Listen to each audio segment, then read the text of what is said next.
काली और अंग्रेजन बहू ने मनाई नवरात्रि। गायत्री के 2 बेटे अमन और शौर्य थे। शौर्य की शादी अंबिका से हुई थी, जो कि एक काली लड़की थी। गायत्री को अंबिका कुछ खास पसंद नहीं थी, पर दोनों सास बहू में एक चीज सामान्य थी, वो ये कि दोनों दुर्गा माँ की बहुत बड़ी भक्त थीं। पूजा अर्चना करना उनका परम कार्य था। एक सुबह दोनों सास बहू पूजा कर रही थी।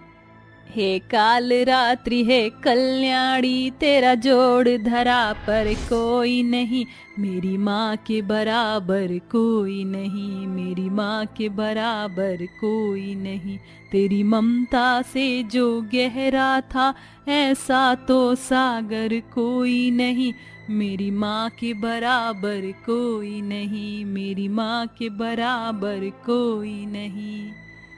सच्चे दरबार की जय, दुर्गे मैया की जय। अब खड़ी क्या है, जा जाकर घर के काम कर, मुझे अपनी मनहूस शक्ल मत दिखा। जी माँ जी। वक्त गुजरता है। ऐसे ही एक दिन गायत्री का छोटा बेटा शौर्य एक अंग्रेजन लड़की से शादी कर उसे घर ले आता है। ये देखकर गायत्री को बिल्कुल अच्छा नहीं लगता। ये किस लड़की से शादी करके आ गया, जरा कपड़े तो देख, इसने कैसे पहने, ऐसे छोटे कपड़ों में शादी करके लाया इसको। और क्या नाम है इस चिट्टियां कलाइयां का? माँ मुझे माफ कर दीजिए, पर मैं क्या करता, मैं ओलिविया से बहुत प्यार करता हूँ, and she also loves me. और आप चिंता मत कीजिए, थोड़ी बहुत मैंने इसे हिंदी सिखा दी है। ओलिविया माँ के पैर छुओ, और यह है मेरी भाभी अंबिका। OMG, ये इतनी काली भाभी है तुम्हारी, और मैं झुक नहीं सकती हूँ, मुझे बैक में पेन हो गया तो क्या होगा? ले, इसके तो अभी से ही नखरे खत्म नहीं हो रहे, पता नहीं कैसे बोल रही है। खैर, इस काली बहू से तो अच्छा ही है कि मुझे ये अंग्रेजन गोरी बहू मिल गई है। एक अलूटी बहुरिया, जा जाकर आरती की थाली लेकर आ, अपनी गोरी बहू का मुझे गृह प्रवेश करना है। जी माँ जी।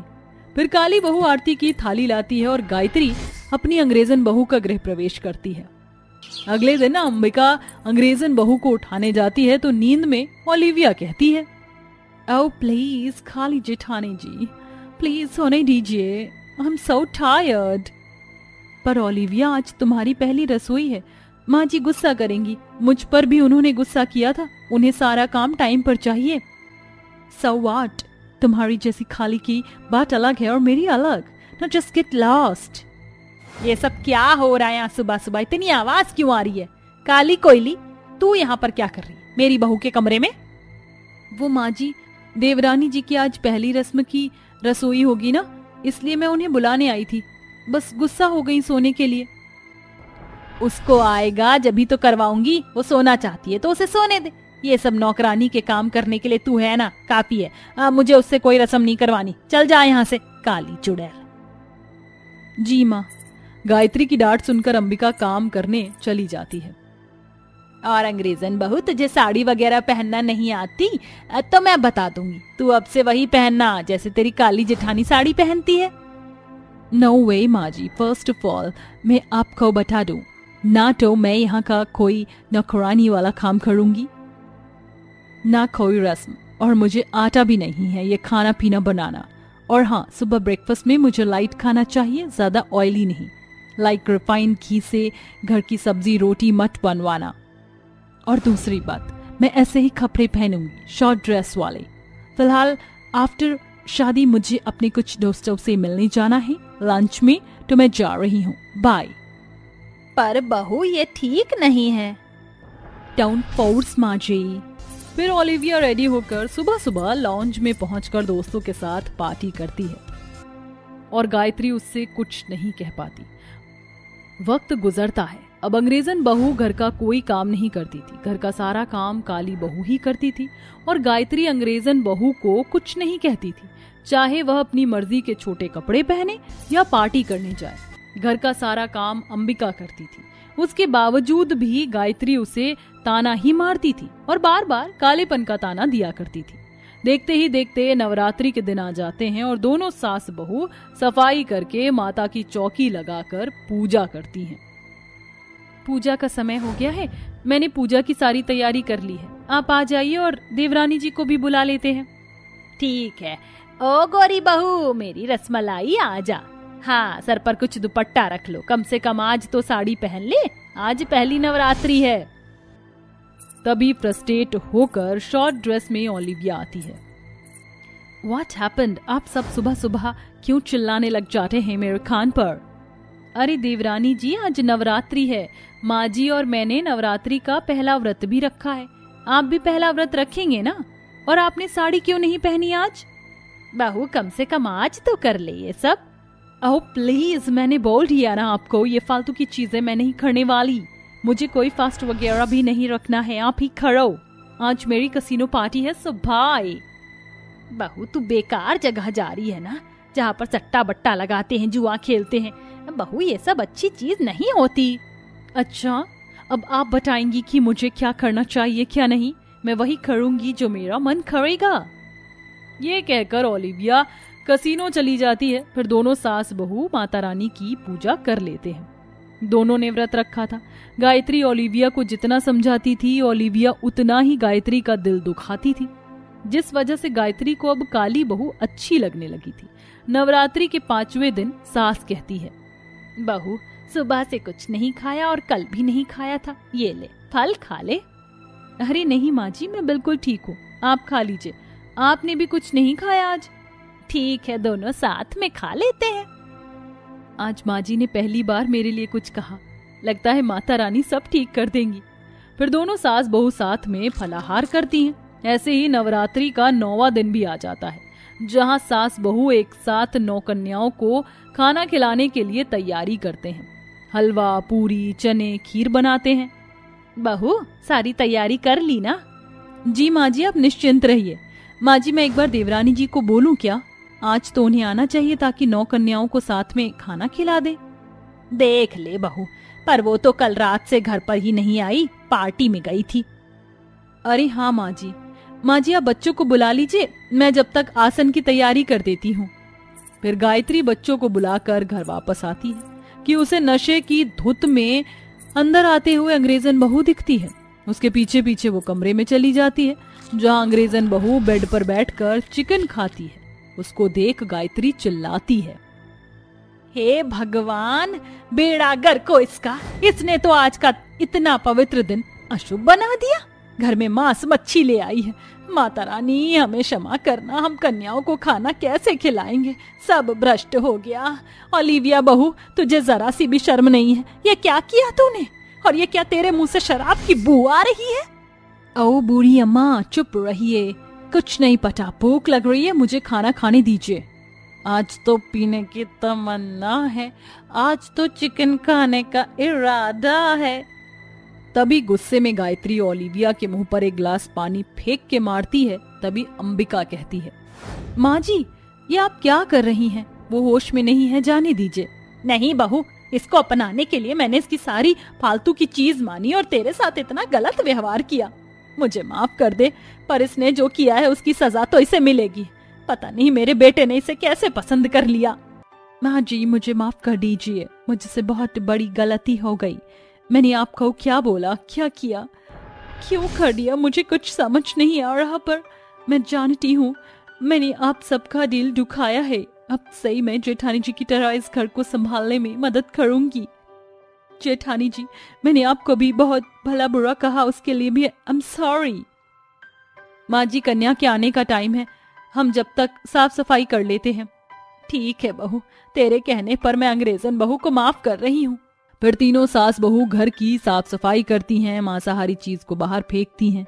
अंग्रेजन बहू नहा धोकर नई नवेली बहू की तरह आती है और गायत्री गंगा जल से पूरे घर को शुद्ध करती है। फिर दोनों बहू 9 कन्याओं के पैर धोकर पूरी विधि के साथ उन्हें खाना खिलाती हैं। माता रानी का जयकारा लगाती हैं। कितनी अच्छी लग रही मेरी दोनों बहू, ऐसे ही हमेशा साथ रहना। माता रानी ने सब कुछ ठीक कर दिया है। जयकारा शेरवाली ढा बोल, सांचे दरबार की जय। इस प्रकार तीनों सास बहू एक साथ खुशी खुशी रहने लगती हैं। आने अपने माँ बाप के साथ रहती थी। उसका बाप काफी अमीर था। क्या? अभी से पूछती हूँ। हेलो, ये क्या बात हुई मनीषा? मुझे बिना बताए तुम सभी ट्रिप पर जाने के प्लान्स बना रहे हो? अरे यार, बस ये प्लान अचानक ही बन गया। चल अभी सब छोड़ और कल जाने की पैकिंग कर ले। इतना आसान है क्या पैकिंग करना? मेरे पास तो नए कपड़े भी नहीं हैं। ओहो फैशन डीवा, वहाँ कोई मॉडलिंग के शो नहीं हो रहे हैं, घर के कपड़ों में ही चलना। मनीषा और आनिया एक ही कॉलेज में पढ़ती थी और वो दोनों एक दूसरे की बहुत अच्छी दोस्त भी थी, लेकिन दोनों के ही परिवारों में अंतर था। मनीषा बस एक मिडिल क्लास फैमिली से थी तो आनिया एक हाई क्लास लड़की थी। सुबह होने तक दोनों ही सहेलियों ने अपने अपने कपड़े पैक कर लिए और फिर वो सभी ट्रिप के लिए निकल गए। उनके ट्रिप में पूरे 5 लोग थे। आनिया, मनीषा, मनीषा का भाई और 2 लड़कियां जो आनिया और मनीषा की ही दोस्त थीं। मनीषा, ये लड़का बुद्धू, यही तो हमें ट्रिप पर लेकर जा रहे हैं। ये मेरे बड़े भाई हैं। कल ही मेरे भैया यूनिवर्सिटी से घर लौटे हैं। रुक, मैं तुझे इनसे मिलवाती हूँ। वरुण भैया, इनसे मिलो। ये मेरी बेस्टी आनिया, और आनिया ये है मेरे भाई वरुण। हेलो, मिलकर अच्छा लगा। मुझे भी। आनिया और वरुण ने एक दूसरे से हाथ मिलाया और फिर वो सभी वरुण की गाड़ी में बैठकर अपनी ट्रिप की जगह पर जाने लगे। हल्के हल्के सर्द से मौसम में वो सभी वादियों की तरफ निकल गए और वहां पहुंचकर उन्होंने अपना छोटा सा कैंप लगा लिया। तब तक लगभग रात हो चुकी थी और जंगल के बीच से तारे बड़े ही साफ साफ नजर आ रहे थे। वाह भाई, क्या नजारा है। तुम सभी को पसंद आया? मैं आना तो अपने दोस्तों के साथ जाता था, लेकिन मेरी प्यारी बहना नहीं मानी और मुझे अपने साथ ले आई। कोई नहीं, इसी बहाने हम भी आपसे मिल पाए। आनिया ऐसे बोलकर नीचे को मुस्कुराने लगी। उसे पहली नजर में ही वरुण पसंद आ गया था। ये तो आपने बिल्कुल सही कहा आनिया जी। वरुण को भी आनिया अच्छी लग रही थी। उन सभी ने मिलकर एक साथ बहुत सारी बातें की और इसी बीच आनिया और वरुण के बीच भी दोस्ती हो गई। अगली सुबह सभी वापस से घर लौटने की तैयारी करने लगे। आनिया का मन दुखी था। बस बहुत हुआ, मैं वरुण से आज अपनी दिल की फीलिंग्स कह दूंगी, फिर जो होगा देखा जाएगा। आनिया कैंप से बाहर आई। उस समय बस वरुण ही बाहर था, जो ताजी हवा को महसूस करने की वजह से सुबह सुबह कैंप के बाहर निकलकर बैठा हुआ था। वरुण, अरे आनिया, तुम? मैं तुमसे कुछ कहना चाहती हूँ। देखो, मैं जानती हूँ कि मेरी बात थोड़ी स्टूपिड है, नहीं, बहुत ज्यादा स्टूपिड है, पर मैं फिर भी तुमसे बोलना चाहती हूँ। फिर चाहे तुम जो भी फैसला लो, मुझे एक्सेप्ट होगा। बोलो भी। मैं तुम्हें बहुत ज्यादा पसंद करती हूँ वरुण। मैं जानती हूँ कि तुम्हें ये अजीब लगेगा, किसने कहा कि ये अजीब है? मतलब? मैं भी तुम्हें पसंद करता हूँ, पर मेरे अंदर इतनी हिम्मत नहीं थी जो मैं तुमसे ये बोल पाता। वो दोनों ऐसे बातें कर ही रहे थे कि तभी पीछे से मनीषा और आनिया की बाकी 2 सहेलियां भी निकल आईं और सभी तालियां बजाने लगी। वाह भाई, आपने तो डायरेक्ट सिक्सर मारा है। वैसे आप दोनों साथ में काफी क्यूट लग रहे हो। चुप करो तुम सभी। आनिया शर्माने लगी। कुछ देर बाद वो सभी ट्रिप से लौट आए और आनिया और वरुण ने अपने अपने परिवार वालों को एक दूसरे के बारे में बताया। वरुण अच्छा लड़का था तो आनिया के परिवार वालों ने बिना किसी शिकवे के रिश्ते के लिए हाँ कर दी और वरुण की माँ को उसकी जिद के आगे घुटने टेक कर आनिया से ही वरुण का रिश्ता पक्का करना पड़ा। बस वरुण, तेरे लिए ही मैंने उस लड़की से तेरा रिश्ता किया है, वरना इतने छोटे छोटे कपड़े पहनने वाली लड़कियां मुझे पसंद नहीं है। माँ, आपको कपड़े नहीं, आनिया की आदत पर ध्यान देना चाहिए। ऐसे बोलकर वरुण ने बात को वहीं खत्म कर दिया। दोनों परिवारों के बीच शादी की बात हुई और कुछ ही समय बाद शादी भी हो गई। आनिया अपनी मिडिल क्लास ससुराल में आ चुकी थी, लेकिन अभी बस उसकी गृह प्रवेश की रस्म ही हुई थी। आनिया, तुम सोफे पर बैठ जाओ, तब तक मैं तुम्हारे कमरे में चेक करके आती हूँ कि सब ओके है या नहीं। आनिया वहीं सोफे पर बैठ गई। पास में ही उसके सास ससुर और पति बैठे हुए थे। बड़ी गर्मी है, ऐसे बोलकर आनिया ने सर से अपनी चुन्नी को हटा दिया और अपने लहंगे के नीचे उसने जीन्स पहनी हुई थी। सभी के सामने उसने अपना लहंगा भी उतार दिया। अब कुछ राहत मिली। नई बहू को ऐसी हरकत करते देख स्वर्णखा का खून खौल गया। अरे बेशरम, अब उतार ही रही है तो पूरे कपड़े ही उतार देती। मैंने ऐसा क्या किया है सासू माँ? मेरे शरीर पर अभी भी कपड़ा है। अगर ये तुझे कपड़ा लगता है तो जाकर बस एक कत्तर बांध ले। अरे वरुण, इसी वजह से इस लड़की को मैं अपने घर की बहू नहीं बनाना चाह रही थी। पर मैंने किया क्या है? माँ शांत हो जाओ और आनिया अपनी चुन्नी ओढ़ो। माँ, आनिया को हमारे रंग में ढलने में थोड़ा सा समय लगेगा, आप समझो। चलो आनिया, हम अपने कमरे में चलते हैं। वरुण आनिया को कमरे में ले गया। स्वर्णखा का मूड खराब था, लेकिन वो कुछ नहीं बोली। अगली सुबह आनिया की पहली रसोई थी, लेकिन उसे ये याद ही नहीं था। वो 10 बजे तक आराम से सोई और फिर उठकर एक लंबा शॉवर लेने चली गई। ठंडा ठंडा पानी। आनिया भी नहा ही रही थी कि स्वर्णखा उसे आवाज लगाने लगी। अरे कमरे में ही मर गई है क्या? नीचे नहीं आना तुझे नालायक, आज तेरी पहली रसोई की रस्म है। अपनी सास की आवाज सुनकर आनिया को याद आता है कि वो जल्दी जल्दी नहाकर बाहर आती है। अरे नहीं, पहली रसोई को तो मैं बिल्कुल ही भूल गई थी। अब क्या करूं? ये साड़ी पहनने के लिए तो मुझे पूरा 1 घंटा चाहिए। नहीं नहीं, तब तक तो मेरी सास मुझे मार डालेगी। अब एक काम करती हूँ। आनिया शरीर पर तौलिया लपेट कर ही कमरे से बाहर आ गई। एक तौलिया उसके बालों पर था और एक से उसका शरीर ढका हुआ था। ऐसी ही हालत में आनिया रसोई में चली गई। उस समय स्वर्णखा पूजा कर रही थी। क्या बनाऊं? मुझे तो बस चाउमीन ही अच्छे से बनाना आता है। चलो वही बना लेती हूँ। आनिया खड़े होकर चाउमीन बनाने लगी। तभी वो चाउमीन बना ही रही थी कि तभी मनीषा रसोई में आ गई। ओह गॉड, सुबह सुबह इतनी हॉटनेस। वैसे क्या बना रही हो? चाउमीन। जरा जक्कर तो बता मनीषा। लाओ तो। मनीषा खड़े होकर चाउमीन खाने लगी। उस चाउमीन की खुशबू पूरे घर में फैल रही थी। स्वर्णखा भी खुशी से पूजा की थाली लिए अपनी बहू को देखने रसोई में आई और आनिया को ऐसे तौलिए में देखकर उसका खून खौल गया और उसके हाथ से पूजा की थाली भी गिर गई। सत्यानाशी, ये तो किस हालत में खड़ी हुई है। तेरे पास कपड़े नहीं है। और मनीषा, तूने भी मुझे कुछ नहीं बताया। सासू माँ मेरी बात सुनिए। कुछ नहीं सुनूंगी मैं। आ तू बाहर, अब तुझे तेरा पति ही बताएगा। स्वर्णखा गुस्से में आनिया का हाथ पकड़कर उसे बाहर खींच लाई। वरुण उसे ऐसी हालत में देखकर चौंक गया। देख अपनी बीवी को, अब तू ही समझा इसे, वरना मैं तो। 1 मिनट माँ। आनिया, ये सब? वरुण जी, मेरा यकीन कीजिए, मेरा ऐसे नीचे आने का कोई इरादा नहीं था, लेकिन। आनिया ने उसे पूरी बात समझाई। उसकी बात सुनकर वरुण बोला, कोई बात नहीं, मैं सब कुछ समझ गया। अब तुम रोना बंद करो। माँ, अगर एक हाई सोसाइटी की मॉडर्न लड़की हमारे घर आई है तो उसे अपने रंग में ढालने के लिए आपको भी कोशिश करनी होगी। आनिया की मजबूरी थी जो वो ऐसे नीचे आई। लेकिन आनिया, तुम भी ज्यादा डरो नहीं। हम सभी अब परिवार हैं। तुम साड़ी बांधने में माँ की या मनीषा की मदद ले सकती थी। आगे से ऐसा कुछ भी मत करना। तुम धीरे धीरे हमारे तौर तरीकों में ढलने की कोशिश करो। देखना सब कुछ सही हो जाएगा। मनीषा, जा अपनी भाभी की साड़ी पहनने में मदद कर। मनीषा आनिया को लेकर चली गई। उस दिन के बाद से आनिया ने अपने ससुराल को समझा और वहीं के तौर तरीकों में ढलना शुरू कर दिया।